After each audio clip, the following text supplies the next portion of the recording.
কে তুমি? উম, আমাকে চিনতে পারলে না? আমি হলাম বুদ্ধিজীবী গো, বুদ্ধিজীবী।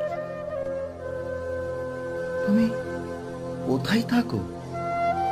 উম, আমি তো রাজ্যের মধ্যেই আছি, গড়ের মধ্যে থাকি। এই গরমে বেরোই না।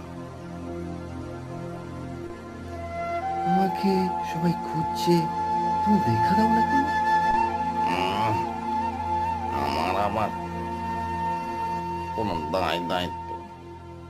আমাকে যে ডাকবে, আমাকে পয়সা দিলে, পারিশ্রমিক দিলে নিশ্চয়ই যাবো। কেন যাবো না? নিশ্চয়ই আমি যাবো। আমরা হচ্ছে বুদ্ধিজীবী বলে কথা। আমাদের পারিশ্রমিক না দিলে আমাদের সংসার চলবে কি করে? আমাদের পারিশ্রমিক দিতে হবে।